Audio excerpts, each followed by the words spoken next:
Fire था TTP की तरफ से कम टीटीपी ने इतनी गनीमतों की रमजान का महीना ध्यान रखा, ईद तक के लिए सीज फायर की बात कही। आप तो और ज्यादा लोगों के जख्मों पर नमक छिड़कने जैसी बात कर रहे हैं कि हमने तो कोई ये सीज फायर माना ही नहीं था, यानी कि पाकिस्तानी फौज की तरफ से इसको लेकर सब किसी तरह एक की कोई सहमति नहीं देखिए। थी। जी जी। उसमें ये कि हम एक पूरी आतंकवादी ऑर्गेनाइजेशन है, संगठन है, उनका सीज फायर हम पे अप्लाई नहीं होता है। हम्म। जब हमारे पास इंटेल होगी हम उनको घुस के मारेंगे, और वही किया गया है। सीज फायर वहां होते हैं जब आपके सामने उसी तरह की देख आर्मी, तो रहे हैं आप, जो आप अपने ही लोगों को कंट्री मार को दिया गया, कंट्रोल करता है। महिलाओं और अगर बच्चों तक जब को नहीं आपके बख्शा साथ गया, कोई 13 लोगों की जान चली गई। आप जरा ये सोचिए ना, जहां पर ये मौतें हुई हैं, जहां पर ये हमला हुआ है, क्या वहां पर बीती होगी, कैसे रमजान के महीने में हमला लोगों ने झेला है। जहां ईद की तैयारी चल रही होगी वहां पर जनाजे निकाले जा रहे हैं। आप क्या बात कर रहे हैं यूके देवनाथ सर? जो हालात अभी पाकिस्तान में है, आसिम मुनीर के कई फैसले बैकफायर कर चुके हैं। हमने अलग अलग वक्त पर कई रिपोर्ट्स भी ऐसी दिखाई हैं कि आसिम मुनीर के फैसले ये बता रहे हैं कि पूरी तरह से फेल्योर है उनका, अलग अलग मोर्चों पर अलग अलग ऑपरेशन में। तो ये एक और बड़ा फेल्योर कहें क्या? रचना जी, जब भी किसी रेगुलर आर्मी को आतंकवादियों से सामना करना पड़ता है तो तीन चीजें बहुत महत्वपूर्ण हैं। एक चीज तो है कि कोलेटरल डैमेज अगर हो सके तो होनी नहीं चाहिए, क्योंकि दुनिया भर में जहां पर भी इस तरह की मूवमेंट हैं उसमें अगर आपने आतंकवादी के साथ अगर समझिए एक महिला की मौत हो गई, जाहिर बात है वो महिला किसी की माँ थी, किसी की बहन थी, किसी की पत्नी थी। होता यह है, मिलिट्री साइकोलॉजिस्ट का जो आकलन है कि अगर एक महिला की मौत हुई है तो आप कम से कम तीन तीन लोगों को तैयार कर रहे हो उसके बाद, जो कि इस घटना को नहीं भूलेंगे। एक तो उस महिला का जो बेटा है वो इसको अपनी जिंदगी में नहीं भूलेगा, और हमेशा हमेशा के लिए आपने एक दुश्मन तैयार कर लिया है।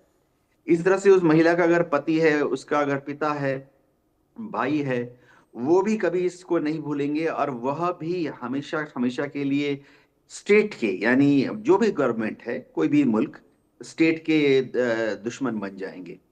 एक और चीज जो मिलिट्री पर्सपेक्टिव से मैं बात कर रहा हूं वो ये है कि अगर कहीं पे ड्रोन का इस्तेमाल आतंकवादियों के खिलाफ किया जा रहा है, ये क्लियरली दिखाता है कि उस इलाके में रेगुलर आर्मी जो फौज है वो जा नहीं पा रही है।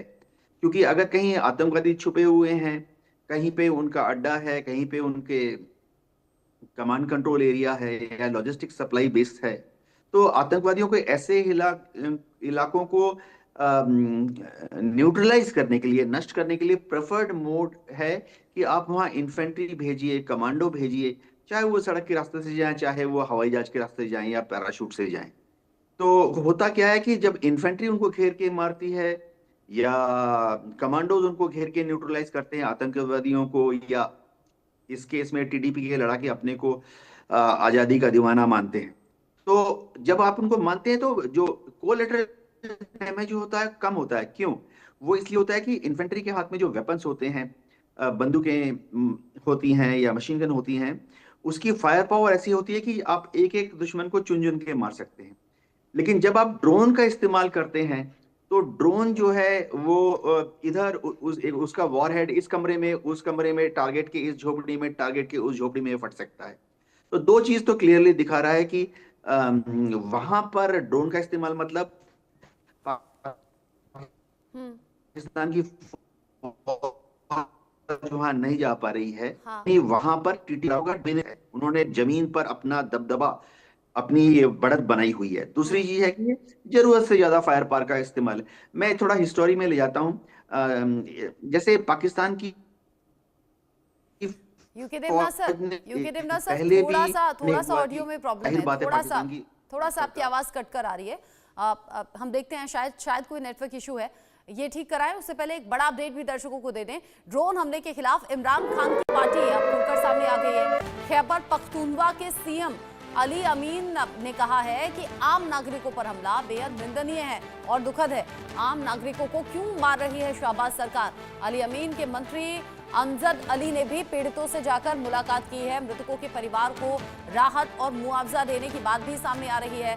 ऐसा अक्सर आपने देखा होगा, अगर सरकार की कोई भी खामी या कोई भी गलती होती है तो यहाँ विपक्षी पार्टियों को बोलने का मौका भी मिल जाता है। और यहाँ इमरान खान की पार्टी जो कि बैठी ही इस फिराक में है।